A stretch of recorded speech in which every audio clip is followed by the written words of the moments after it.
में स्वागत है आपका। मैं हूं योगेंद्र, आप देख रहे हैं खास खबर। खास खबर में हम बात करेंगे, मुद्दा तो सबको दिखता है लेकिन हम उससे बनाएंगे खास। देश की हुकूमत एक तरह से कहें कि तैयार है, महज एक संवैधानिक जो बाध्यता है कि आपको शपथ लेनी है उसका एक बार फिर अपनी सत्ता संभालेंगे। और 2014 में जो कहा जा रहा था कि एक सुनामी या लहर या तूफान, उससे भी कुछ ऊपर हटके 2019 में उनके परिणामों को लेकर के एक बात जो सामने निकल के आती है वह यह कहा जाता है कि भावनात्मक या कहें एक्सप्रेशंस जो लोगों के थे वो वोट में तब्दील हुए हैं। यानी कि अब आपकी उम्मीदें जगी हैं, आपको एक बड़ी अपेक्षा है और सरकार की एक बड़ी जिम्मेदारी भी है। प्रधानमंत्री नरेंद्र मोदी ने जब सेंट्रल हॉल में एनडीए की बैठक में को संबोधित कर रहे थे तब कहा भी था उन्होंने कि जो सीटें मिली है हमें वो एक बड़ी जिम्मेदारी का एहसास भी करा रही है और यही जिम्मेदारी आम पब्लिक किस तरह की जिम्मेदारी की भूमिका में देखना चाहती है देश की नई सरकार को और किस तरह की उम्मीद है उन्हें इस सरकार से, उसको लेकर के हम चर्चा करेंगे। और हमारे साथ आज इस पूरे पैनल में मौजूद होंगे अलग अलग सेक्टर के लोग। हमारे साथ भूपेन्द्र यादव जी हैं जो यूथ के लिए लंबे समय से संघर्ष कर रहे हैं। फूलचंद जी हमारे साथ में हैं जो किसान नेता हैं। कर्नल डीएस लाहौमरोड साहब हमारे साथ में हैं जो हमारे साथ जो एक बड़ा मुद्दा रहा है इस बार उसको लेकर के चर्चा करेंगे। सीए सचिंद्र मिश्रा साहब हमारे साथ जुड़ रहे हैं और समीक्षक के रूप में राजेंद्र शर्मा साहब जुड़ रहे हैं। सभी का स्वागत है। मैं आपको मजमून दिखाऊंगा, उसके बाद में पैनलिस्ट से चर्चा करेंगे। 2014 में पीएम मोदी ने कहा सबका साथ सबका विकास, लेकिन अब इस नारे में स्वाभाविक रूप से मोदी ने सबका विश्वास भी जोड़ा है। जाहिर है इस बार जनता ने प्रचंड बहुमत दिया तो संसदीय दल के नेता चुने जाने के साथ ही मोदी ने भी कहा कि वो सबका विश्वास जीतने का काम करेंगे। प्रधानमंत्री नरेंद्र मोदी को लोकसभा चुनाव में उनकी प्रचंड जीत पर स्वाभाविक ही ढेरों बधाइयां मिल रही है। उनमें आम आदमी की बधाई इस अर्थ में खास है कि उसमें उम्मीद जताई गई है कि प्रधानमंत्री अगले कार्यकाल में अपने जनादेश की पवित्रता का भरपूर ध्यान रखेंगे और अच्छे कार्य करेंगे। हालांकि मोदी ने यह आश्वस्त कर दिया है कि वो अपना काम सही नियत से करेंगे। काम करते करते उनसे कोई गलती हो सकती है लेकिन उसमें नियत और इरादे से बद नहीं होंगे। इस दौरान मोदी ने प्रधानमंत्री कार्यालय को संबोधित करते हुए कर्मचारियों के किए काम की सराहना की, साथ ही ये भी कहा कि लोगों की उम्मीदें ज्यादा है और काम बोझ नहीं है, जो कि ये साफ बताता है कि मोदी सरकार की दूसरी पारी नई ऊर्जा के साथ होने जा रही है, जिसके लिए टीम के कप्तान भी तैयार हैं और उनकी मंत्रिमंडल की आने वाली टीम को भी वो पहले से ही सचेत कर रहे हैं। केंद्र की मोदी सरकार के पास इस बार विपक्ष के खड्डों की बात करने की बजाय भाजपा की बेहतरीन योजनाएं, बेहतरीन काम और विकास के वादे जरूर होना चाहिए। खैर, जनता की उम्मीदें तो हर सरकार से ज्यादा ही होती है, लेकिन 2019 में बहुमत ने इन उम्मीदों को ज्यादा हवा दी है। ब्यूरो रिपोर्ट, जन टीवी न्यूज।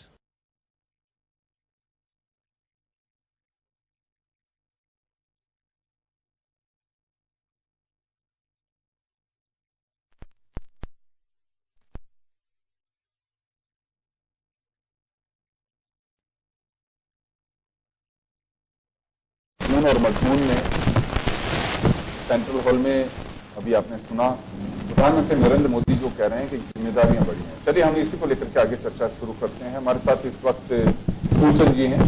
फूलचंद जी, आपसे मैं जानना चाहूंगा कि नई सरकार की गठन की तैयारियां लगभग पूरी हैं।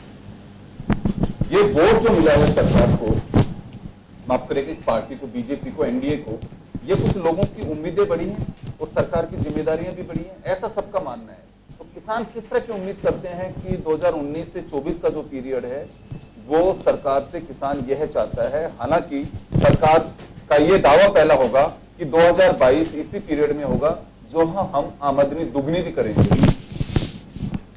देखो, यही सरकार जब अटल जी प्रधानमंत्री बने थे, इसी पार्टी के, उन्होंने किसानों की पीड़ा को समझते हुए एक किसान आयोग का गठन किया था और उस किसान आयोग ने 2007 में अपनी सिफारिशें दे दी।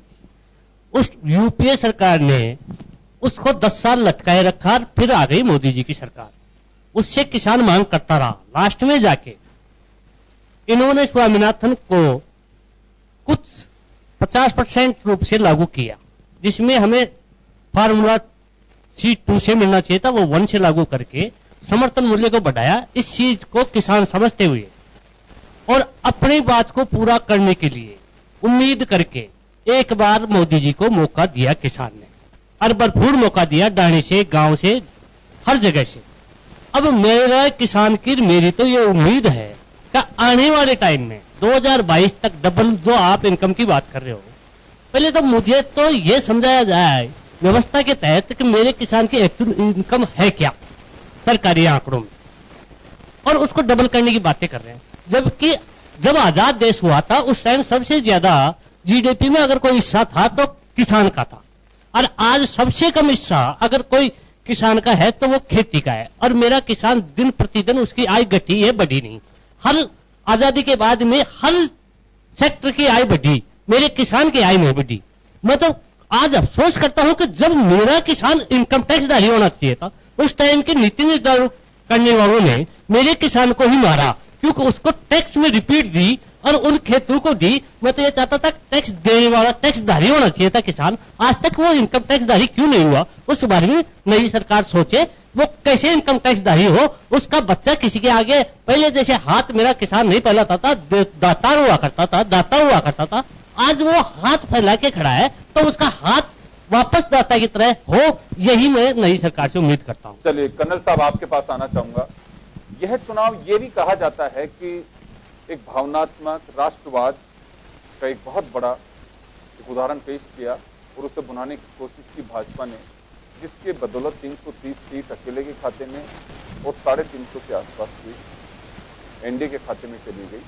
तो अभी कुछ ऐसी चीजें हैं कि जो डिफेंस को लेकर, क्योंकि बॉर्डर सिक्योरिटी, हमारी इंटरनल सिक्योरिटी एक बहुत बड़ा मैटर है और जो रास्ता भी है, किस तरह की उम्मीद होनी चाहिए सरकार से? नहीं जी, मैं सबसे पहले तो आपके माध्यम से मैं मोदी जी को इस प्रचंड बहुमत के लिए बधाई देना चाहूंगा और भारत की जनता को भी बधाई देना चाहूंगा कि उन्होंने जो फैसला किया उसको हम सबको मानना चाहिए। और दूसरी आगाह करना चाहूंगा उन ताकतों को जो बार बार ये सवाल उठा रही हैं कि ये जनता का फैसला ऐसा कैसे हो गया। इससे हमें ऊपर उठ के देखना चाहिए कि जनता विश्वास जताती है, बीजेपी कहो या मोदी जी भी कहो, इन ताकतों में। और इसके साथ साथ जैसा आपने सवाल पूछा है सिक्योरिटी और इस मुद्दे को लेकर के, बहुत सही कहा आपने। देखिए, मैं ये मानता हूं अगर हमारा देश रहेगा तो ही तो हम लोग रहेंगे सुरक्षित। और जहां तक मोदी जी के पिछले 5 साल के कार्यकाल का सवाल है, मैं आपसे पहले भी चर्चा आपके चैनल पे करता रहा हूं और चैनलों पे में मुझे जाकर के कहने का मौका मिला है। मैं एक चीज भारत की जनता को और दुनिया को आज आपके इस चैनल के माध्यम से बताना चाहूंगा कि जो भारत की छवि होती थी एक सॉफ्ट स्टेट की, कहने का मतलब कि कोई भी इस देश में आए, बम धमाके करे, किसी को मारे, मार के जाए, पूरा बर्बाद कर दे, और फिर भी हमारे लोग और हमारा तंत्र ये चर्चा करता था हम बात करेंगे, सोच विचार करेंगे। वो बालाकोट के उस हमले के बाद वो सॉफ्ट स्टेट से एक्टिंग स्टेट की दर्जा दुनिया ने दे दिया है। उसका डायरेक्ट परिणाम यह निकला है कि देश को भरोसा हुआ कि कोई सरकार तो है जो कहती मात्र नहीं है, वो हमारे ऊपर एक्शन मात्र करके दिखाती है दुश्मन को। और पाकिस्तान को उसी की जवान में जो जवाब दिया, मैं उसके लिए बधाई देना चाहूंगा भारत की जनता और मोदी जी को। अब आइए सवाल की जो इस चुनाव में इनको जो प्रचंड बहुमत मिला है, देखिए जैसे मैंने बताया बहुमत directly proportional to public aspirations, और पब्लिक एस्पिरेशन जब इसमें मीट हुए तभी तो उनको सफलता मिली है। सवाल तो मेरे समझ में नहीं आता क्यों बार बार लोग उठाते हैं, लेकिन अब आगे जैसे आपने बहुत एक अच्छी बात कही साहब, वो कही कि अब हमारी जनता की उम्मीदें, एस्पिरेशंस उनके तरफ बहुत ज्यादा बढ़ गए। बिल्कुल सही बात है। और क्योंकि सिक्योरिटी रिलेटेड इश्यू है, इसमें दो मैं पहलू आपसे रखना चाहूंगा। पहला है इंटरनल और एक्सटर्नल सिक्योरिटी। तो जहां तक बाहरी सिक्योरिटी का ताल्लुक है, मेरा मानना है भारत की सेना इतनी मजबूत सेना है और भारत का सैनिक दुनिया में बेहतरीन सैनिक है। इसकी चिंता न तो मेरे को करनी चाहिए, न मेरे ख्याल से जनता को करनी चाहिए। अब मोदी जी ने पिछली बार बहुत साफ शब्दों में कहा था कि मैं भारतीय सेना के ऊपर छोड़ता हूं कि कैसे वो मुंह तोड़ जवाब दे, और पूरा भारत और पूरा इतिहास गवाह है किस तरह बालाकोट में टेररिस्ट कैंप को ध्वस्त किया सेना ने। अब आइए अंदरूनी सुरक्षा, जो बहुत ही सीरियस मैटर है, और मैं मोदी जी से भी गुजारिश करूंगा इस इशू को जितना जल्दी सीरियसली एड्रेस करें, बहुत जरूरी है। जल्दी से मैं 4 मुद्दे बताना चाहूंगा, क्योंकि अंदरूनी इंटरनल सिक्योरिटी जो हमारी रिलेटेड है, उसमें अहम मुद्दा है उग्रवाद और टेररिज्म का। कश्मीर इससे बहुत जुड़ा हुआ है, और वैसे और स्टेट्स में से भी अगर हम नक्सल्स को कहें, पर कश्मीर के नजरिए से अगर हम देखें, हमारी जो पाकिस्तान के साथ जो समस्या, पाकिस्तान बहुत क्लियर है उसको क्या करना है, और जितने भी ये गजवाए हिंद वाली फौज है वो सब जानते हैं उनका मकसद क्या है, कश्मीर से सारों को एक सिर्फ मुसलमान विशेष को छोड़ करके बाकियों को निकालना है, और वो उन्होंने करके दिखा दिया। अब मोदी जी आपसे मेरी गुजारिश है, आपने जैसा मैनिफेस्टो में 4 चीजें कही थी, आप उन पे कायम रहेंगे तो मैं मानता हूं भारत की जनता ने जो आप में विश्वास दिखाया है वो पूर्णतः पूरा हो जाएगा। नंबर 1, 370 और 35 से इमीडिएटली हटना चाहिए जैसे आपने वादा किया था, और ये एक देशद्रोही कानून है, जिन्होंने भी बनाया, जिन परिस्थिति में बनाया, सवाल ये नहीं है, आज ये हटना चाहिए। नंबर 2, जो आपने बोला था कि जो arm force special power act है उसको हम छेड़खानी नहीं करेंगे, बधाई के पात्र हैं, अब आप विजयी हो गए हैं। उस समय कांग्रेस कहती थी हम छेड़खानी करेंगे, कमजोर करेंगे, कृपया करके इसको मजबूत रखें, और इसी तरह सैनिकों का मनोबल और उनकी ताकत, बिकॉज ये मेरा मानना है कि सैनिकों का इस लड़ाई के अंदर कवच का काम करता है, आप इसको कायम रखें। और नेक्स्ट है जो हमारी अंदरूनी जो इंटरनल एनिमीज हैं, white collar terrorism, intellectual terrorism, next ये सारे लोग हैं जो भारत को तोड़ने का प्रयास करते हैं। आपको कोई न कोई तरीका निकालना पड़ेगा, चाहिए तो कानून बदली करो, चाहिए जो रास्ता निकलाओ, अगर इनको आप कंट्रोल नहीं करेंगे तो मुश्किल आएगी। और यही बताना चाहूंगा बहुत साफ शब्दों में, आप देखिए कॉन्स्टिट्यूशनल पोजीशंस पे लोग रह करके धज्जियां उड़ा देते हैं सेना की, सेना के अधिकारियों को गालियां देते हैं, और सेना के अधिकारी क्या, वो तो आपको भी गाली देते हैं, और आप पॉलिटिशियन हैं, पर हम पॉलिटिशियन नहीं है। हमको कॉन्स्टिट्यूशनल चेयर्स को रोक के रखना पड़ेगा, और जिस प्रकार कश्मीर के फारूक अब्दुल्ला और दूसरी मुफ्तीज ने जिस तरह के स्टेटमेंट दिए, मैं मानता हूं उनके स्टेटमेंट आगे नहीं आने चाहिए पब्लिक डोमेन में। कानून बनाइए और ऐसे आदमियों को जेल की सलाखों के पीछे डालिए, जिससे कि जिन्होंने आपको वोट दिया है वो कायम रहे। कर्नल साहब आपके पास जी जी, अलका बत्रा जी हमारे साथ में है। अलका जी, आपकी दोहरी भूमिका है, आप एक स्पोर्ट्स से भी जुड़ी हुई हैं, और साथ में आप ये कहें कि महिला उद्यमिता के लिए भी आप जानी जाती है, एसएमई से भी आप जुड़ी हुई हैं। मोदी साहब से हमने बहुत डिस्कशन किया बजट को लेकर के भी और तमाम चीजों को लेकर के। अभी कुछ इस तरह की हमारी उम्मीदें जागृत हो रही है कि अब मोदी जी को जो मेजोरिटी मिली है वो मैं कहूंगा एक भावनाओं का सैलाब है, लोगों की अपेक्षाएं हैं, तो किस तरह की उम्मीद है? देखिए, मोदी जी ने, जैसे हम पहले भी डिस्कशन कर चुके कि पिछले 5 साल में उन्होंने जो किया, शायद उस पे जनता का भरोसा था और इसीलिए उनको दोबारा सत्ता में लाया गया, उनको बहुत अच्छी बहुमत से जिताया।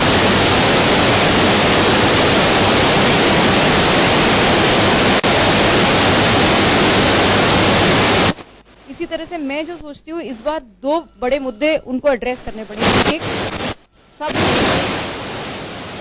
तो पॉपुलेशन एक मुद्दा है जिसपे हमको कहीं ना कहीं रोक लगानी पड़ेगी हिंदुस्तान की पॉपुलेशन को, क्योंकि जितने भी आज रिसोर्सेज हैं हमारे, वो सारे के सारे एग्जॉस्ट हो जाते हैं, कहीं ना कहीं खत्म हो जाते हैं या बेअसर हो जाते हैं, क्योंकि पॉपुलेशन इतनी ज्यादा है। जमीन के टुकड़े टुकड़े हो गए, किसान रो रहा है, आत्महत्या कर रहा है। ये सब कहानियां इसीलिए जुड़ी हुई है कि जहां 10 एकड़ जमीन थी वहां कट कट के टुकड़े होके 1-1 एकड़ किसी के पास आई है, तो वो प्रॉफिटेबिलिटी कैसे निकालेगा? Population is first, I think we have to address it. And second जो चीज है वो ऑफ कोर्स महिलाओं को आगे लाने की बहुत ज्यादा जरूरत है। अगर आप देखिए तो हमेशा से कहते आ रहे हैं वो 33% का बिल जो अभी तक नहीं पास हो रहा है, वो छोड़िए, उसके अलावा जो महिला उद्यमी हैं उनको आगे बढ़ावा मिलना चाहिए, उनके लिए स्पेशल जोन बनने चाहिए हर स्टेट के अंदर, जहां पे उनको सिंगल विंडो क्लियरेंस मिले, उनको अपना उद्योग धंधा लगाने के लिए जगह जगह धक्के खा के थक हार के अपने डिमोरलाइज होकर छोड़ के बैठना नहीं है। तो आप उस तरह की अगर हम लोग कुछ और सुविधाएं महिलाओं के लिए निकालते हैं तो वो एक बहुत ज्यादा जरूरी है। और पॉपुलेशन अगर एड्रेस कर लेते हैं तो वो directly proportional to economic empowerment हो जाता है। अगर उससे आप देखें तो बहुत चीजें हम लोग समझ सकते हैं। एक मैं बीइंग अ स्पोर्ट्स पर्सन ये भी और कहना चाहूंगी, ऑफकोर्स हिंदुस्तान में आज अगर स्पोर्ट्स में देखें तो हम काफी पिछले कई सालों के बाद काफी आगे निकलते जा रहे हैं, लेकिन फिर भी ये एक ऐसा अपकमिंग सेक्टर है जिसको हमको आगे लाना चाहिए, क्योंकि हमारे पास स्पोर्ट्स पर्सन तो बहुत है, एक उनको समझने के लिए, उनको शॉर्टलिस्ट करने के लिए पर्सन चाहिए जो हमारे स्पोर्ट्स पर्सन को आगे लाएं, छांटें और उनको आगे लेके आएं। दूसरे जो स्पोर्ट्स इंडस्ट्री है वो फ्यूचर है। अभी आप देखिए, क्योंकि स्पोर्ट्स खाली एक स्पोर्ट्स खेलने वाले से नहीं होता है, उसके अलावा इसके पीछे बहुत बड़ी बड़ी इंडस्ट्रीज हैं। आप स्पोर्ट्स से रिलेटेड गुड्स हैं, स्पोर्ट्स के कपड़े हैं, जूते हैं, मतलब आप देखिए इतनी सारी चीजें हैं जो ज्यादातर हम लोगों को इम्पोर्टेड लेने पड़ते हैं और पहनने पड़ते हैं। क्यों नहीं, जब मेक इन इंडिया चल रहा है तो स्पोर्ट्स रिलेटेड इंडस्ट्रीज को भी बढ़ावा मिले, उनको कुछ ऐसा मिले जिससे कि वो अपने ज्यादा से ज्यादा लोग स्पोर्ट्स इंडस्ट्रीज यहाँ डालें। उसके अलावा एक स्पोर्ट्स के अंदर हर स्टेट में कम से कम मैं मानती हूँ 1 से 2 स्पोर्ट्स यूनिवर्सिटीज बननी चाहिए। स्पोर्ट्स यूनिवर्सिटीज जो है वो स्पोर्ट्स से रिलेटेड ऑफिशियल्स, टेक्नीशियंस और कोचेस तैयार करें, क्योंकि हर स्पोर्ट्स पर्सन के पीछे एक ना एक कोच होता है। तो हमारे पास कोचेस की कमी है। ज्यादा से ज्यादा स्पोर्ट्स पर्सन वो खुद ही कोच बन जाते हैं थोड़े टाइम के बाद जब वो रिटायर हो जाते हैं। तो कोचेस हमको बहुत ज्यादा जरूरी है। हमारे में टैलेंट है, हमारे में स्टेमिना है, हम लोग तीनों, आप देखिए कि सर्दी गर्मी बरसात तीनों सह लेते हैं। तो हमारे जो हिंदुस्तानी स्पोर्ट्स पर्सन है उनमें स्टेमिना बहुत है, लेकिन अगर सही कोचिंग और सही मिले तो जहां हम इंडिया में जितने मेडल हम अभी ला रहे हैं आई थिंक 5 गुना बढ़ सकते हैं। और of course not only getting glory to the country, sports person काम भी करे तो आप देखिए कि बहुत सक्सेसफुल होते हैं। मैं तो ऑफ कोर्स एंटरप्रेन्योर हूं, मैं ह्यूमन रिसोर्स पर्सन हूं, तो मैं जानती हूं कि इंडस्ट्रीज भी स्पोर्ट्स पर्सन को एम्प्लॉय करना ज्यादा मुफीद समझती है, क्योंकि स्पोर्ट्स पर्सन में टीम स्पिरिट होती है, वो टीम के साथ काम करना जानता है, उसके आउटपुट बहुत अच्छे आते हैं और वो डिफीट के बाद डिमोरलाइज नहीं होता, क्योंकि स्पोर्ट्स पर्सन को हारना भी आता है और जीतना भी आता है। तो ये एक इंडस्ट्री जो है आई थिंक हमको एड्रेस करनी चाहिए विद द पॉपुलेशन एंड महिलाओं को बढ़ावा देने के बाद। मैं राजेंद्र जी के पास जाना चाहूंगा। राजेंद्र जी, बहुत समीक्षा की अपन ने योजनाओं को लेकर के, तमाम चीजों को लेकर के, लेकिन क्या करेगी सरकार ये तो उसको तय करना है। लेकिन जनता जो है वो विचार करती है कि मोदी साहब ने कोई भी ऐसे, जैसे अभी कहा अलका जी ने, कि चाहे वो नोटबंदी का इश्यू हो, जीएसटी का इश्यू हो, और भी कई प्रयोग करके देखे पब्लिक पे, उसका अच्छा और बुरा दोनों तरह का असर हुआ। लेकिन उसके बावजूद भी लोगों ने एक भरोसा जताया है कि एक बार और मोदी सरकार को दिया जाना चाहिए। तो क्या भी लगता है आपको, चर्चाओं में भी लोग आते होंगे, किस तरह की उम्मीदें हैं लोगों को? देखिए, वैसे तो मोदी सरकार की जो है जीएसटी लागू होने के बाद में दुनिया के अंदर हिंदुस्तान पहला देश है जिसके अंदर जीएसटी के बाद में भी सरकार रिपीट हुई है। अदरवाइज दूसरे देशों में जहां भी जीएसटी लागू हुई वहां पर सरकारें रिपीट नहीं हो पाई है। तो उसके कई कारण हो सकते हैं, एक अलग चीज है।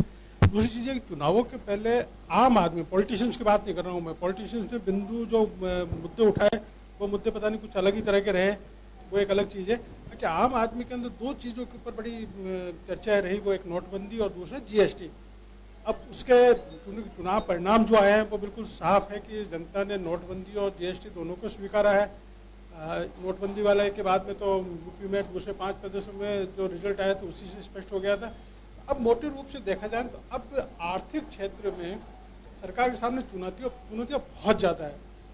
देखिए, सबसे बड़ी चीज तो यह है कि अब सरकार को, क्योंकि हिंदुस्तान की जो अर्थव्यवस्था है वो दुनिया की विश्व की तीसरी सबसे बड़ी अर्थव्यवस्था बनने जा रही है। उस स्थिति के अंदर सरकार को इस तरह के कदम उठाने पड़ेंगे जिससे कि आर्थिक गतिविधियों में तेजी आए। खासतौर से एमएसएमई सेक्टर है उसको आगे लाना है, क्योंकि देखिए बड़े उद्योग लगाओगे उसके अंदर रोजगार कम लोगों को मिलेगा, और रोजगार हिंदुस्तान का सबसे बड़ा इशू है। तो युवाओं को रोजगार की सबसे ज्यादा जरूरत है। इसलिए हमको छोटे छोटे उद्योग जो हैं, एमएसएमई उद्योग है, कुटीर उद्योग है, परंपरागत उद्योग है, ग्रामीण उद्योग है, इनको बढ़ावा देने के लिए सरकार को खासतौर से ध्यान देना पड़ेगा। इसके लिए हालांकि सरकार ने, मोदी सरकार ने पहले भी एमएसएमई को लेकर के एक नई पॉलिसी लेकर के आई है, और उसमें ज्यादा ज्यादा लोन, युवाओं को ऋण उपलब्ध हो सके उस तरह की व्यवस्था है कि स्टार्टअप को भी नया रूप देना पड़ेगा कि जिससे आसानी से, देखिए सबसे बड़ी दिक्कत क्या है कि पीएमईजीपी हो या दूसरी जो स्कीम्स है उसके अंदर लोन स्वीकृत तो हो जाते हैं, पर दिक्कत क्या है कि बैंकों से वो पैसा मिल नहीं पाता। अब यदि युवाओं को समय पर वो पैसा मिल जाए, वो लोन मिल जाए, एक तरफ आंकड़े हो जाएंगे हमने इतने लोगों को लोन स्वीकृत कर दिया, तो बैंक वो लोन नहीं देते, इसलिए बैंकों को पाबंद, कुल मिलाकर के योजनाएं धरातल पे उतरनी चाहिए, जो बन रही हैं उनकी मॉनिटरिंग प्रॉपर तरीके से हो। मैं आपके पास आऊंगा, सुचिंद्र मिश्रा साहब हमारे साथ में। मिश्रा साहब, आपसे मैं जानना चाहूंगा कि पिछली बार बजट के दौरान, पहले बजट में लोगों को यह भरोसा था कि शायद इकोनॉमिक रिफॉर्म्स के जरिए टैक्स रिबेट दी जा सकती है, टैक्स स्लैब को बढ़ाया जा सकता है, इस तरह की कुछ उम्मीदें हैं अभी लोगों को? देखिए साहब, जो आम जनता है वो तो उम्मीद के ऊपर ही जिंदा रहती है। उम्मीद तो बहुत है जी। तो मुझे लगता है सरकार के पास अभी स्कोप भी इतना है, क्योंकि जो जीएसटी इम्प्लीमेंटेशन का और उसके साथ साथ जो नोटबंदी का जो बैड इफेक्ट है या इनिशियल इफेक्ट है, वो सब करीब करीब अब सेटल डाउन हो चुके हैं। और बहुत सारी इसकी अब ये जो है कंसोलिडेशन का और इम्प्रूवमेंट का फेज चालू हो सकता है। तो उसके अंदर जो जीएसटी के अंदर अभी जो रिकंसिलिएशन के इश्यूज आ रहे हैं, लोगों को जो टैक्स तो पे कर रहे हैं, लेकिन जो सरकार के पास ये लगता है कि वो क्योंकि सामने वाले व्यापारी ने वो टैक्स जमा नहीं कराया होता है तो उसको क्रेडिट नहीं मिलता है, तो रिकंसिलिएशन के ऊपर इनको थोड़ा सा अच्छा काम करना पड़ेगा सरकार को। एक तो ये मैं मानता हूँ। दूसरा, हल्का जी ने एक बहुत इंपॉर्टेंट इशू रेज किया फार्मर्स की सुसाइड का। तो फार्मर्स की सुसाइड का जो इशू है, मुझे लगता है जब तक कि इसको लार्ज स्केल पर और बहुत नेशनल लेवल पर इसको एड्रेस नहीं किया जाएगा, जैसे हमारे मिल्क के लिए उस वक्त एक क्रांति आई थी, श्वेत क्रांति आई थी, फिर ऐसे हरित क्रांति आई थी, इसी तरह का फार्मर्स के लिए एक बहुत बड़ा इशू इस तरह से एड्रेस किया जाए कि फार्मर्स अकेला, पानी की हमारे देश में कमी है और जो इन्होंने बताया लैंड की डिविजन्स इतने छोटे छोटे हो चुके हैं कि अब वो कॉस्ट इफेक्टिव नहीं रहा है। तो जब तक सरकार कॉर्पोरेट सेक्टर को फार्मर से जोड़ेगी नहीं, तब तक इस प्रॉब्लम का सॉल्यूशन नहीं निकल सकता। तो ये सबसे बड़ा मुद्दा है। इससे सरकार को कई सारे बेनिफिट मिलेंगे। एक तो प्रोडक्टिविटी बढ़ेगी, कॉस्ट ऑफ ऑपरेशंस जो है हमारे फार्मिंग के वो हमारे बहुत कम हो जाएंगे, एम्प्लॉयमेंट बढ़ेगा और जो आपस में कॉर्पोरेट्स वर्सेस फार्मर्स के बीच में एक जो वेमनेस है वो पीसफुल हो जाएगा और उससे बहुत जबरदस्त फायदे होंगे। तो एक ये बहुत बड़ा मुद्दा है। मुझे लगता है सरकार को इसके लिए बहुत बड़े स्केल पर काम करना चाहिए।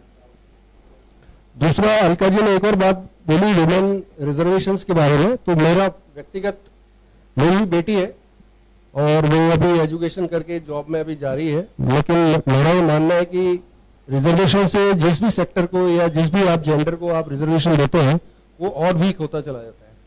तो हालांकि अगर उनको प्रमोट करना है हमको, तो प्रमोट करने का इस तरह का काम हो सकता है कि जो भी व्यक्ति अपनी फर्म में, अपने बिजनेस में, इंडस्ट्री में, अपने ऑर्गेनाइजेशन में अगर किसी फीमेल को या वुमेन को अगर वो जॉब में अपने रखते हैं तो उनको टैक्स इंसेंटिव दिए जा सकते हैं। तो दैट वे जो है, अगर again you have to make the bridge, आज वो जो 40 साल पुरानी जो बात है जो रिजर्वेशन की, उससे आपने डिवाइड एंड रूल किया। बट आई वांट कि मेरा ये प्रपोजल है कि लोगों के बीच में, जनता के बीच में जुड़ाव आना चाहिए। तो रिजर्वेशन की बजाय उनको जॉब के थ्रू अगर अपन इंसेंटिवाइज किया जाए तो वो ज्यादा बेहतर सिद्ध हो सकता है। नदियों को जोड़ने की कई सरकारों के मुंह से हमने सुना है, वर्षों से चलती आ रही है। मैंने कहीं पढ़ा था कि नेहरू गांधी ने अपने माफ करिएगा, जवाहरलाल नेहरू ने एक स्पीच में कहा था, भाखड़ा नांगल का जब वो उद्घाटन कर रहे थे, बहुत मेरी तो मैं शायद पैदा भी नहीं हुआ हूंगा उस वक्त, तो मैं उनको पढ़ रहा था कि आने वाले वक्त में नदियों को एक दूसरे से कनेक्ट करना होगा, क्योंकि हिंदुस्तान में कहीं सूखा है तो कहीं पे फ्लड आता है। तो अटल बिहारी वाजपेयी ने उसे आगे बढ़ाया, नरेंद्र मोदी ने उस पर कुछ काम किया है। इसी तरह से उसमें हो सकता है टाइम लगे, लेकिन कॉर्पोरेट और फार्मर्स को जोड़ने का एक जो मेथड सामने आ रहा है, रियली इसके बड़े अपॉर्चुनिटीज देश के सामने भी हैं। इसका बेहतर तरीके से इंप्लीमेंटेशन हो सकता है और बहुत ज्यादा कुछ करना ही नहीं है इसमें, आपको बहुत फास्ट इसके रिजल्ट आ सकते हैं। और मुझे लगता है कि एम्प्लॉयमेंट के साथ साथ आपका जीडीपी, जिसको लेकर के अभी चिंता जाहिर कर रहे थे फूलचंद जी कि इनकम टैक्स पेयर क्यों नहीं बन पाए किसान, मुझे लगता है कि इस दिशा में सरकार को काम करना चाहिए। कुछ ऐसी चीजें होती हैं कि जो मंच के माध्यम से निकल करके आते हैं, हम जरूर मोदी साहब तक इस आइडिया को जरूर पहुंचाने की कोशिश करेंगे। चलिए, उपेंद्र यादव जी हमारे साथ में है। उपेंद्र जी, 18 से 40 साल तक की उम्र के जो मतदाता हैं, उनकी जो संख्या है वो टोटल 91 करोड़ जो मतदाता थे उनमें 65% है। और मुझे लगता है कि सबसे ज्यादा उम्मीदें भी मोदी जी से उन्हीं की हैं। तो किस तरह की उम्मीद है यूथ को? देखो, देश की सबसे बड़ी समस्या अब है बेरोजगारी, और बेरोजगारी दर बढ़ती जा रही कई वर्षों से। लेकिन बड़ा दुख में जब वहां हर युवा को हुआ, हालांकि युवा ने मोदी जी पे विश्वास किया है, बढ़ झटकर वोट दिया है, सत्ता में मोदी जी आए हैं, मोदी जी को शुभकामनाएं। लेकिन दुख इस बात का होता है कि जब चुनाव होते हैं तो मुद्दे नहीं होते हैं, ना बेरोजगारी मुद्दा होता है, ना महंगाई मुद्दा होता है, ना आम आदमी मुद्दा होता है। इसमें कभी पाकिस्तान आ जाता है, कभी क्या आ जाता है, कभी जाति, कभी धर्म आ जाता है। ये गलत है। देश का विकास तब होगा तब देश का युवा आगे बढ़ेगा, और युवाओं के लिए देश के हर पार्टी को सोचना होगा। और देश के लिए जो रोजगार सबसे बड़ी समस्या आने वाले समय में बनने वाली है, तो इस बेरोजगारी की समस्या के लिए एक आर्थिक समानता भी होनी जरूरी है। मुट्ठी भर लोग देश में जो जिस प्रकार गरीबी रेखा तय कर दी, तो अमीरी की रेखा भी तय करनी चाहिए। आज यदि आर्थिक समानता होगी तो कहीं ना कहीं रोजगार के अवसर भी बढ़ेंगे। और दूसरी बात, रोजगार निकाले जाते हैं। देश और प्रदेश की एक समस्या सामने आई है, कभी पेपर लीक हो जाता है, कभी सेंटर बिक जाता है, कभी क्या हो जाता है। तो ऐसे संसद में एक ऐसा भी विधेयक पारित हो जो पेपर लीक करता है या सेंटर खरीद रहा है, ऐसे व्यक्तियों को फांसी की सजा दी जाए जब तक इनके खिलाफ कार्रवाई नहीं करेंगे, जब तक खिलाफ इनका कार्रवाई नहीं करेंगे। अभी मैं एसओजी में जाके आया था, किसी भर्ती को लेकर मैंने शिकायत की, तो उन्होंने कहा कि हम पकड़ते हैं लेकिन छूट जाते हैं, इनके खिलाफ ज्यादा बड़ी सजा है ही नहीं। तो ऐसे अपराध बढ़ते जा रहे हैं, सिस्टम में सुधार हो, क्योंकि भर्तियां निकलती है लेकिन पेपर लीक प्रकरण कभी क्या हो जाता है, कभी क्या हो जाता है। लेकिन देश के युवा के प्रति राजनीतिक पार्टियों को सोचना होगा, चाहे प्रधानमंत्री जी हो चाहे दूसरी पार्टियों, सबको सोचना होगा।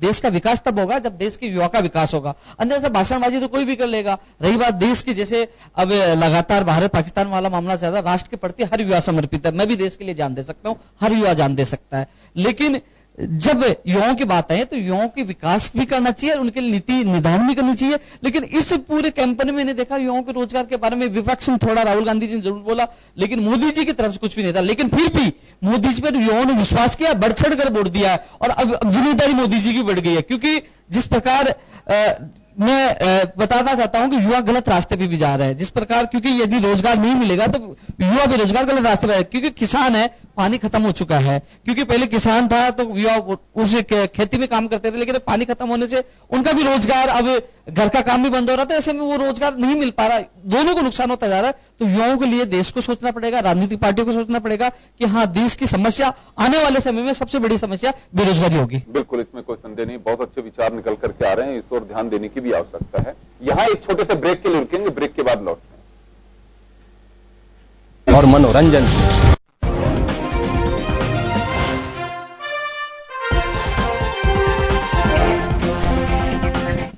मोदी सरकार से उम्मीदें, किस तरह की उम्मीद है, भरोसा कैसा है, उसको लेकर के हम चर्चा कर रहे हैं। और हमारे साथ हमारे पैनलिस्ट इस वक्त मौजूद हैं।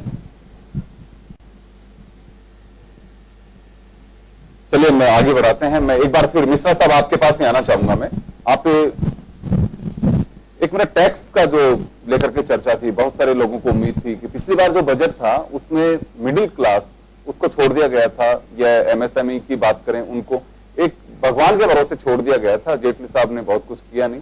इस बार कुछ उम्मीद है? इस बार मुझे लगता है सरकार से एमएसएमई सेक्टर को तो जबरदस्त उम्मीद है, और न सिर्फ उम्मीद है, मेरा ये मानना है कि एमएसएमई सेक्टर जो है पूरे देश की इकोनॉमी को दोबारा से मतलब एक्टिवेट कर सकता है, रिवाइव कर सकता है। और एमएसएमई सेक्टर में दो चीजें हैं। एक तो एमएसएमई सेक्टर की एक तो डेफिनेशन सरकार बदलने जा रही है, वो एक बहुत अच्छा कदम है। पहले वो मशीन्स के बेसिस पे या प्रोडक्शन के बेसिस पर जाते थे कि कितनी मशीन में इन्वेस्टमेंट है, उसकी जगह अब उन्होंने टोटल टर्नओवर के बेसिस पे डिसाइड कर दिया है। तो ये एक बहुत अच्छा कदम है। मेरे ख्याल से जून या जुलाई में वो पास हो जाएगा। उसके बाद जो सर्विस इंडस्ट्री है वो भी उसमें कवर हो जाएगी। तो ये एक बहुत अच्छा कदम होगा। दूसरा, अभी इन लोगों ने क्या कर रखा है कि सर ये जो लोन्स देते हैं अपने को 10 लाख तक के लोन दे रहे हैं इसमें स्कीम में, इनकी ये जो प्रधानमंत्री रोजगार योजना में 10 लाख तक की दे रहे हैं। तो मेरा ये मानना है 10 लाख रुपए में आजकल कुछ भी नहीं होता है। कोई सी भी इंडस्ट्री अगर आपको सेटअप करनी हो तो उसमें आपको कम से कम 50 लाख रुपए की, ये 70-80 लाख, 1 करोड़ रुपए तक की रिक्वायरमेंट होती है। तो 50 लाख रुपए का अगर इसको एमएसएमई का जो है, मेरी उम्मीद है ये बढ़ा के उसको 25 या 50 लाख कर सकते हैं। तो उससे आपकी जब इंडस्ट्री सेटअप होगी तो उसमें एम्प्लॉयमेंट जनरेट होगा और एम्प्लॉयमेंट के थ्रू पूरे हिंदुस्तान में मुझे लगता है काफी पॉजिटिव इफेक्ट आएगा। दूसरा, ये एमएसएमई सेक्टर का तो हम बात कर रहे हैं वो सही है, लेकिन एट द सेम टाइम हमको ये भी देखना चाहिए जो ट्रेडर कम्युनिटी हमारी है वो भी इकोनॉमिक डेवलपमेंट में बहुत जबरदस्त कंट्रीब्यूट करते हैं। और इकोनॉमिक उसमें तो करते हैं, साथ में हर एक छोटी छोटी दुकान में आप देखेंगे 2 या 3 लोगों को उन्होंने एम्प्लॉयमेंट दे रखा होता है। तो उस ट्रेडिंग जो कम्युनिटी है उनके लिए भी कुछ न कुछ ऐसा सरकार ला सकती है जिससे उनको बेनिफिट मिले। तीसरा, मैंने आपको जीएसटी और इनकम टैक्स का बता दिया कि इनकम टैक्स तो वैसे भी अभी प्रपोज है, वो सिंप्लीफाइड करने के लिए नया डायरेक्ट टैक्स कोड आ रहा है, वो अभी जून में उन्होंने उसको डेफर कर दिया। तो मुझे लगता है कि मार्च 20 तक वो भी इंप्लीमेंट हो जाएगा, तो उससे बहुत बड़ा रिलीफ मिलेगा। क्योंकि वो इनकम टैक्स अभी जो प्रेजेंट है वो करीब 40 साल 45-50 साल पुराना है, और उसको जो अभी मॉडिफाई किया जा रहा है, उसको आधुनिकीकरण किया जा रहा है, तो सिंप्लीफाई करने से उसका भी बहुत पॉजिटिव फर्क पड़ेगा। तो ये 3-4 चीजें, उससे काफी इकोनॉमी में बहुत बदलाव आने की उम्मीद है। जी कर्नल साहब, वापस आपके पास आना चाहूंगा एक बार में। हम सिक्योरिटी और इन तमाम चीजों की बात कर रहे थे, आपने कुछ सुझाव भी दिए कि गवर्नमेंट को ये सब नहीं करना चाहिए। इस बार एक बड़ा मुद्दा रहा राष्ट्रवाद का। राष्ट्रवाद के साथ ही जैसे पाकिस्तान का नाम आता है तो लोग बिल्कुल विचलित हो उठते हैं और कि नहीं अब तो कुछ करना चाहिए।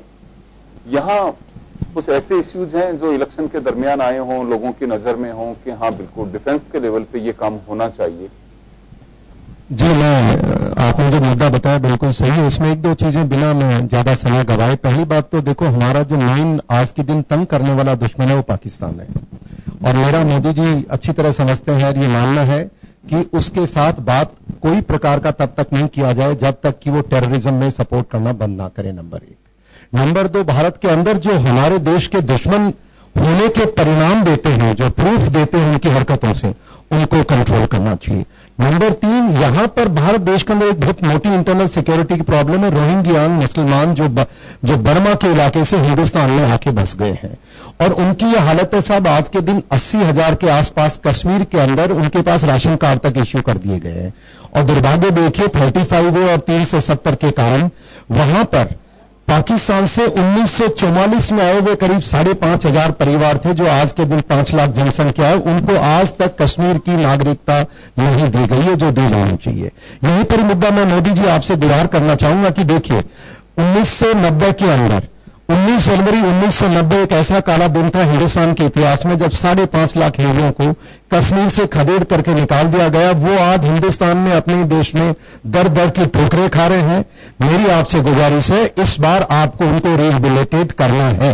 और रही बात जहां तक ये जो बाहर के जितने भी शरणार्थी आते हैं या हमारे देश के लिए कोई नुकसान करने वाले कोई भी लोग आते हैं, उनका जैसे नेशनल पॉपुलेशन रजिस्टर आपने ईस्ट पूरे भारत में बनाया है, मैं आपसे गुजारिश करूंगा पूरे भारतवर्ष में होना चाहिए, जिससे कि सही लोग हमारे देश का हिस्सा रहे और हमारे रिसोर्सेज पे लें। और यही मैं एक चीज और आपसे बताना चाहूंगा, जिस तरह की ऑलरेडी हमारे देश के अंदर 5 करोड़ बांग्लादेशी भारत के अंदर मौजूद हैं, विभिन्न तरीके से वो आए हैं, और मैं मानता हूं आप उसको जरूर एड्रेस कर रहे होंगे, और नहीं भी कर रहे हैं तो कृपया करके ध्यान दें। यहीं पर एक छोटी सी चीज, सेना के लिए हम सब लोग समर्पित रहते हैं, पूरा भारत देश समर्पित रहता है। कुछ उनकी छोटी छोटी मनोबल की चीजें हैं जो आपसे अनदेखी हो रही है। जैसे पहला मुद्दा, AFT बनाया गया सेना के लिए, सेना के जवानों के लिए, जिससे कि उनको कोर्ट के चक्कर ना काटने पड़े। और हमारी डिफेंस मिनिस्ट्री जब AFT के अंदर कोई भी जवान केस जीत जाता है तो आप सुप्रीम कोर्ट में चले जाते हैं। अरे साहब आप बताओ, गरीब आदमी कहां से लड़ाई लड़ेगा, पेंशन अपना घर चलाएगा कि सुप्रीम कोर्ट के चक्कर काटेगा? तो कृपा करके या तो AFT को हटा दो, वरना AFT ने अगर फैसला दिया जो आपका ऑर्गेनाइजेशन है, उसके बाद सुप्रीम कोर्ट में जाने का कारण नहीं होना चाहिए। यही 2 मुद्दे। सबसे पहला NFU, नॉन फंक्शनल अपग्रेडेशन, आपने दुनिया में सबको दे दिया, क्यों सैनिकों से आपकी क्या नाराजगी है? और मैं मानता हूं मोदी जी आप शायद इसमें इन्वॉल्व डायरेक्टली नहीं हो, पर आपके जो अधिकारी हैं, आपके जो ब्यूरोक्रेट्स हैं, पॉसिबली उनकी गलती है। मैं आपसे गुजारिश करूंगा, क्योंकि मैं बाहर सिविल एनवायरमेंट में रहता हूं और ये पॉइंट बहुत नेगेटिव है, कृपया करके NFU के मसले को हल करें। और 1 रैंक 1 पेंशन का जो आपने अच्छा कार्य किया था, उसमें छोटे मोटे रोड़े हैं। ये बताओ प्रधानमंत्री महोदय, भारत देश के लिए 10 करोड़ रुपए अगर साल के खर्च हो जाए सैनिकों के लिए, उनके परिवार के लिए, कौन सी बड़ी बात है? क्यों इस मुद्दे को लेकर आप लोगों ने उनको अभी तक वो करीब 1200 दिन चल रहे हैं, अभी भी जंतर मंत्र पे धरना दे रहे हैं? कृपया करके सर एड्रेस कीजिए, बहुत मामूली इश्यू है ये का। और जहां तक आपने अभी एक बहुत अच्छा फैसला लिया है, जहां ट्राई सर्विस इंटीग्रेशन का, बहुत बधाई के पात्र हैं आप। और क्योंकि अब आपकी सरकार आ गई है, जैसा अभी हमारे साथी पैनलिस्ट कह रहे थे कि आपने जो अच्छे कार्य किए थे नींद बना दी, अब कार्य हमें उम्मीद है आप करेंगे। तो ट्राई सर्विस में चीफ ऑफ डिफेंस सर्विसेज को भी आपको लाना चाहिए, जिससे कि सारी ये समस्याएं खत्म हो जाए। इस तरह की चर्चा होती है। और यहीं पर मैं एक बात और आपसे रखना चाहूंगा, क्योंकि भारत के अंदर इस बार जैसे चुनाव का माहौल रहा, और मैंने देखा है, क्योंकि मैं जिस जगह भी गया हूं, एक वन गुजरों का इश्यू एक बहुत दर्दनाक किस्सा है भारत के इतिहास में।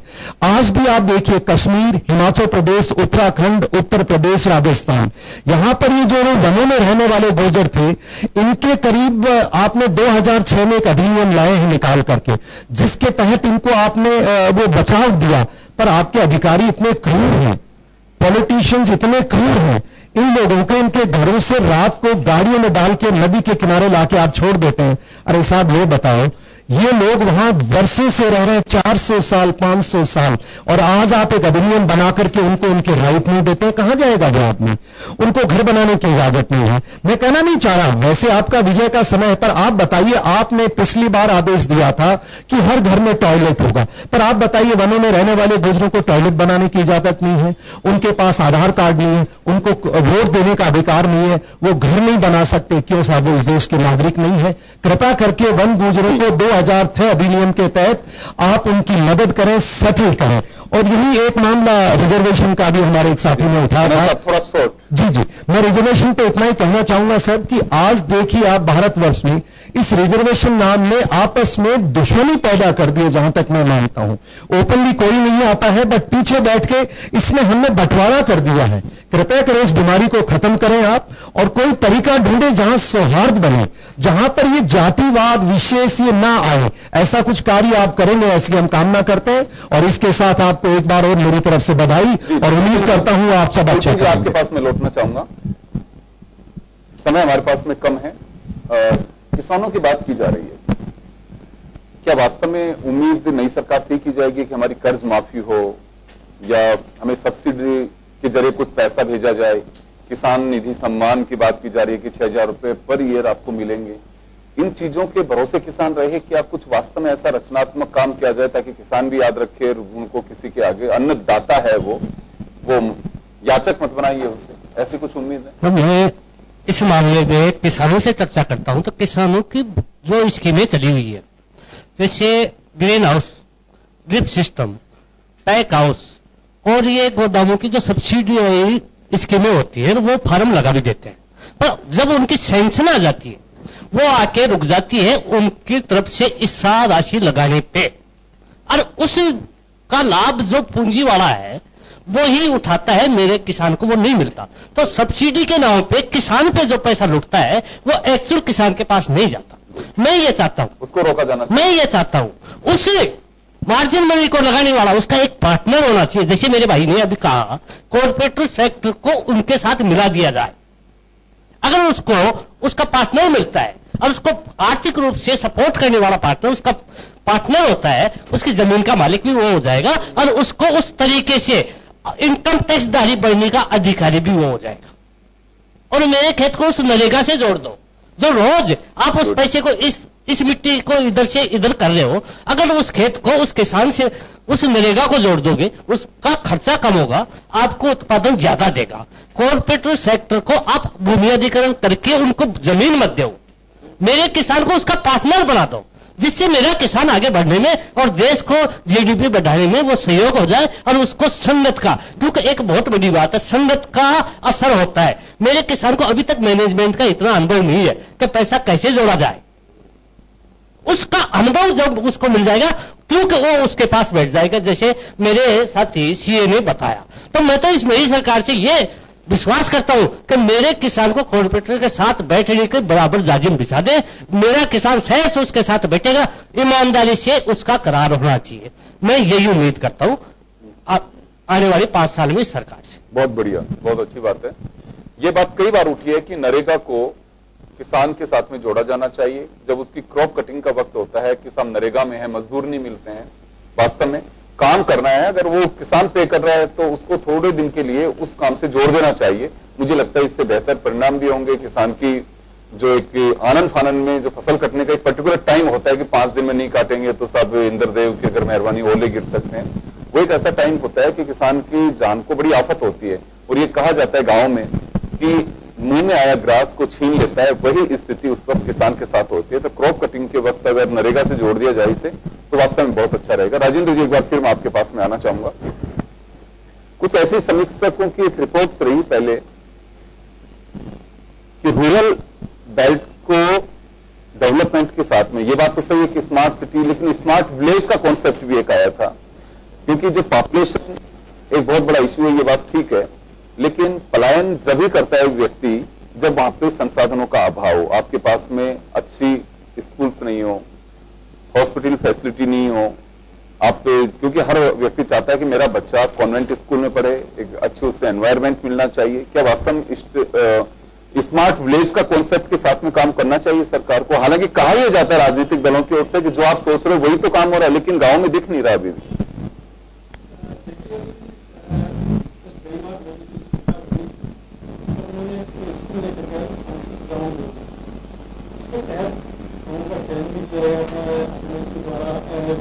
सांसदों में और कई राज्यों के अंदर एमएलए के द्वारा भी सांसद विधायक गाँव का भी चयन किया गया था, लेकिन उसका इम्प्लीमेंटेशन बहुत ही पुअर रहा, बहुत पुअर है।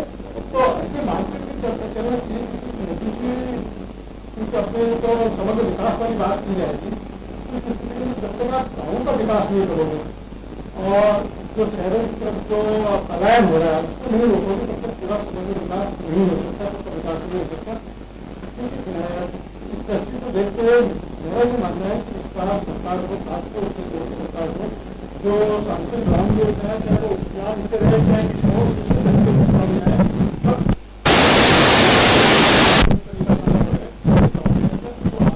सुविधाएं, जो बेसिक सुविधाएं हैं, जो शहरों की जिनके कारण शहरों की तरफ पलायन हो रहा है, उसको रोकने के लिए कोई ना कोई ठोस प्रयास करने होंगे। इसके लिए मैंने अभी पहले भी चर्चा में कहा था कि जो हमको परंपरागत जो उद्योग धंधे हैं, जो ग्रामीण उद्योग धंधे हैं, उनको बढ़ावा देने के लिए कोई न कोई नई पॉलिसी लेकर के सरकार को आना पड़ेगा, क्योंकि अभी भी चर्चा में ये काफी आया है कि चूंकि परिवार धीरे धीरे जो खेती की जो जमीन है वो छोटे छोटे टुकड़े होते जा रहे हैं और उसका कोई ना कोई अल्टीमेट उसका अल्टीमेट निष्कर्ष निकालना ही पड़ेगा, उसका कोई समाधान निकालना ही पड़ेगा। उसके लिए एक समाधान ये हो सकता है कि जो हमारे ग्रामीण उद्योग, लघु उद्योग हैं, उनको कहीं न कहीं बढ़ाने की कोशिश की जाए, जिससे कि ग्राम स्तर पे ही रोजगार के साधन विकसित हो सके। नंबर 1। नंबर 2 यह है कि चूंकि सरकार ने गाँवों के अंदर भी स्वच्छ शौचालय और दूसरी चीजें की हैं, ग्रामीण गौरव पथ निर्माण कराए गए हैं, दूसरी चीजें। तो अब क्या है कि आपको जो दूसरी आधारभूत सुविधाएं है, जैसे किसान को आप लाभ देना चाहते हो तो गाँव के अंदर आपको गोदाम बनाने की प्रयास करने होंगे, क्योंकि देखिए मेरी बड़ी स्पष्ट मान्यता है कि ऋण माफी जैसे जो जुमले आते हैं और जो इम्प्लीमेंटेशन होते हैं उससे कोई परिणाम अच्छे आने वाले नहीं है, उससे कोई फायदा गाँव किसानों को कोई फायदा होने वाला नहीं है। सरकार को कोई दूसरी तरह की इस तरह की चीज लानी पड़ेगी, चाहे आप ऋण माफी की जगह पे किसान को आप खाद बीज इनपुट जो है वो आप निःशुल्क उपलब्ध करा दो, उससे कुछ परिणाम प्राप्त हो सकता है, क्योंकि वो उसका हाथ में जाएगा, किसान उसका खेत में उपयोग करेगा तो उससे कुछ न कुछ रिजल्ट आएगा। ताकि आप ऋण माफी और दूसरी चीजों में नरेगा के अंदर जैसे मिट्टी का इधर करने में, दूसरी अनुत्पादक जो काम जो हो रहे हैं उनको रोक करके यदि कोई ठोस प्रयास किए जाते हैं उसी पैसे को, बल्कि मैं तो ये कहता हूँ जो एक फंड है, जैसे आपने नरेगा के अंदर एक फंड लिया है, उस फंड को आप किसी न किसी ऐसी एक, भले एक ही स्कीम आप पूरे 6 महीने तक, साल भर तक चलाएं, जैसे केवल गोदामों का निर्माण हो या केवल खाद बीज का आपके मिनी किट से उपलब्ध कराया जाए, कोई दूसरी चीजें उसके अंदर भी पैसा खर्च किया जाएगा तो उसका कोई न कोई एक निश्चित रूप से कोई लाभ प्राप्त होगा और पॉजिटिव उसका लाभ प्राप्त होगा। मैं चलिए कुछ लेकर के चलना पड़ेगा। मैं एक बार अलका जी के पास में जाना चाहूंगा। अलका जी, आप लोगों का अपना एक ऑर्गेनाइजेशन भी है और आप एक उद्यमी के साथ साथ आप एक अपना एक HR उससे भी जुड़ी हुई हैं। मैं यहाँ ये जानना चाहूंगा कि अभी जो हालात बन रहे हैं महिलाओं को लेकर के, चले रिजर्वेशन की तो बात हुई कि महिलाओं की संख्या में अगर इजाफा होगा पार्लियामेंट में तो वो मेकर्स की भूमिका में होंगे, अभी गेम चेंजर की भूमिका में अभी भी महिलाएं हैं लेकिन पार्लियामेंट में नहीं। अभी ये कहा जाता है कि हम अगर कुछ कहेंगे तो कहीं ऐसा नहीं हो कि नाराज हो जाए, अगली बार मुझे टिकट ही नहीं मिले। मैं एक आध महिला की नहीं कह सकता कि जो बिल्कुल वहां ताल ठोक के बोल सके, बाकी स्थिति यही है, बोलती नहीं है। उसके अलावा संख्या भी अगर दिखती है, आज चलिए आप पंचायती राज में और अर्बन उसमें कर दिया आपने रिजर्वेशन, ठीक है, राजस्थान ले लीजिए, दूसरे प्रदेशों में भी है, लेकिन काम कौन कर रहा है? उसका ससुर कर रहा है, उसका हस्बैंड कर रहा है, कोई परिवार का पुरुष सदस्य कर रहा है जी। लेकिन यहाँ एक चीज और आती है, विमेन सिक्योरिटी, उनकी कॉन्फिडेंस लेवल जो होना चाहिए। अभी मिश्रा साहब के साथ में ऑफ द रिकॉर्ड जब हम बात कर रहे थे तो बताया जा रहा था कि लीडरशिप की क्वालिटी विमेन्स में ज्यादा है, लेकिन पता नहीं आज तक क्यों उसका उपयोग कर नहीं पाए। ये एक बड़ा नेगेटिव पॉइंट है। क्या वास्तव में इस तरह की कुछ चर्चा है कि मोदी जी को आउट हटके मन की बात अब की बात टोटली महिलाओं पे फोकस करके करें, उसका इंप्लीमेंटेशन भी और सुना भी जाए कि वास्तव में महिलाएं चाहती क्या है। जी, आई थिंक मेरे ख्याल से मोदी जी ने पिछले अपने जो सरकार के टेन्योर में भी महिलाओं की कैपेबिलिटी पे भरोसा दिखाया था। तो आपको ध्यान होगा तो अपनी डिफेंस मिनिस्टर भी एक महिला थी, जो कि पहली बार आई थिंक कोई डिफेंस में अपनी महिला आई। तो महिलाओं की कैपेबिलिटी पे तो कोई ऑब्जेक्शन है ही नहीं, और हम लोग बहुत अच्छे लीडर हैं और हमारे में मैनेज करने की क्वालिटी है, टीम मैनेजमेंट है, ये सब इनबॉर्न है। और भारतीय महिलाओं में तो ये बाकी औरों के कंपैरिजन में ज्यादा है। तो इसीलिए कहते हैं कि ज्यादा संख्या में आएंगी तो ज्यादा जो प्रॉब्लम्स है उनको एड्रेस कर पाएंगी। इसीलिए हम चाहते हैं रिजर्वेशन इसलिए नहीं चाहिए कि कास्ट और क्रीड के चक्कर में आप रिजर्वेशन दीजिए।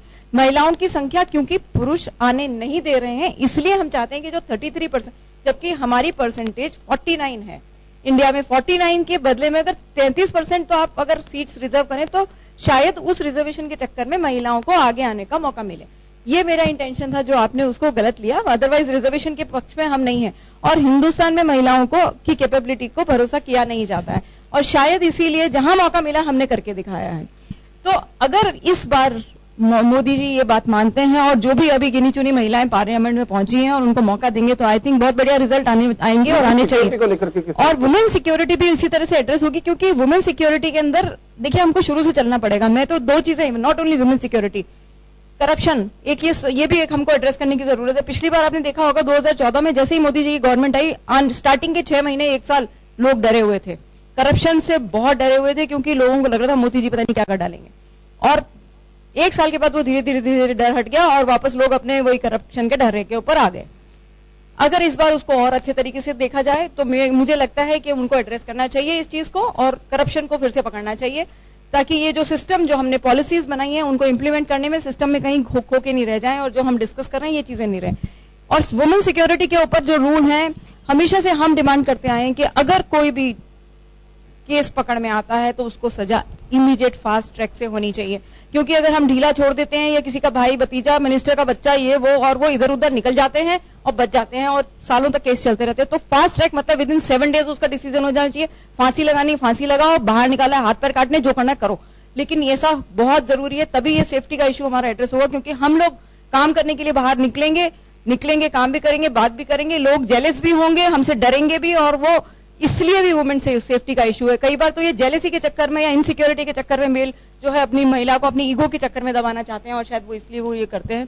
तो ये जो हमारा वुमेन सेफ्टी का इशू है, इसको हमको बहुत सही तरीके से, आप देखिए ना, निर्भया फंड को बना दिया और अभी तक एड्रेस, आप देखिए उसका 80% अभी तक अनयूज पड़ा हुआ है। सो उसको भी यूज करना बहुत जरूरी है। दिनों जो आई थी एक रिपोर्ट 17% के आसपास उसका काम आया। लेकिन 80% अनयूज पड़ा हुआ है, 20% भी यूज नहीं हुआ पूरा ढंग से। तो हमको उन सबको यूज करना जरूरी है। सिस्टम में जो हमने चीजें बनाई है बहुत अच्छी बनाई है, लेकिन उनको इम्प्लीमेंट करें, इन सब इश्यूज को सामने लाएं, और महिलाओं को जो 50% पॉपुलेशन है आगे आने का मौका दें। उनको आप एक्सेप्ट करिए कि वो अच्छा कर रही हैं, और अच्छा करके दिखाया है, हमने प्रूव किया है। चाहे आज हवाई जहाज उड़ाने हो, चाहे सेना में जाना हो, और चाहे आप देखिए तो नेवल उसमें पूरे वर्ल्ड का टूर करके आई हैं अपने तारिणी वाली महिलाएं।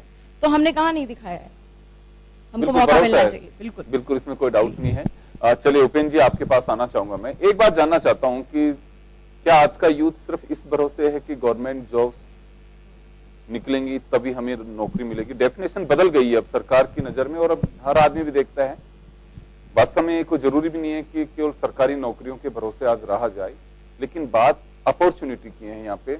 क्या वास्तव में इस तरह के अवसर के भरोसे आज का यूथ है कि हमें प्राइवेट सेक्टर में मिले?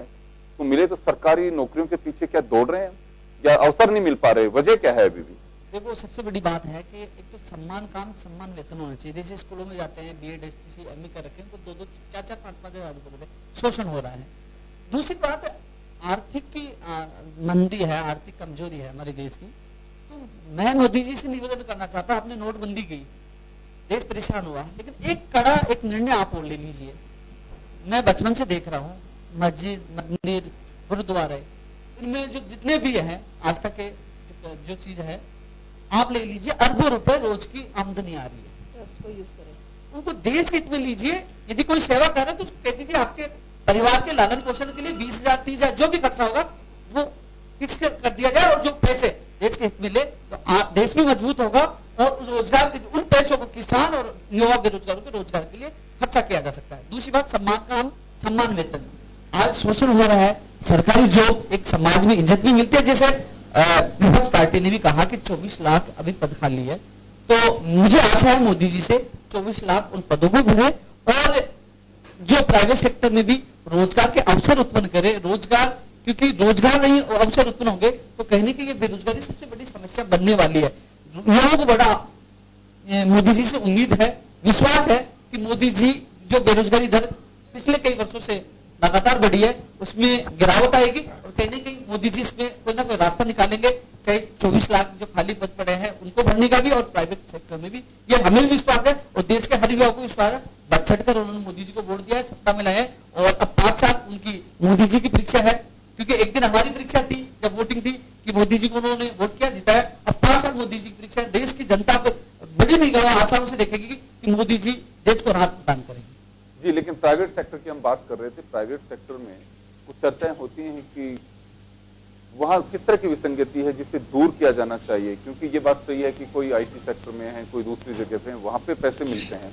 बाकी जगह जैसे अभी आपने कहा कि संविदा कर्मी लगा लेते हैं, जो काम 20,000 का होना चाहिए उसे 5,000 में काम करवा रहे हैं। तो इस तरह की कुछ पॉलिसी की उम्मीद करते हैं कि पॉलिसी बननी चाहिए। देखो, मैं युवा हूं, मैं एक चीज तो सोचूंगा कि देश में आर्थिक स्थिति मजबूत नहीं होगी, क्योंकि लगातार सुनते रहते हैं कि देश की स्थिति आर्थिक स्थिति मजबूत नहीं है।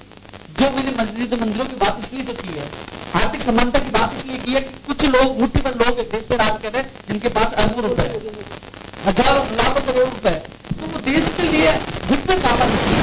लेकिन आर्थिक स्थिति मजबूत होगी तो रोजगार रोकना चाहूंगा, समय बहुत कम है, मैं 30 सेकंड दूंगा। हाँ, प्राइवेट सेक्टर और गवर्नमेंट सेक्टर में, गवर्नमेंट सेक्टर में सैलरी ज्यादा है, जॉब सिक्योरिटी पे नौकरी करना चाहते हैं और प्राइवेट सेक्टर में जॉब सिक्योरिटी नहीं है, लेकिन टैलेंट वहां पे भी है।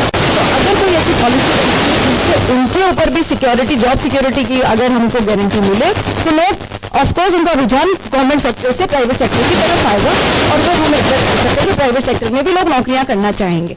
I think this is the सरकारी ये जो दौड़ होती है कि सरकारी नौकरी ही नौकरी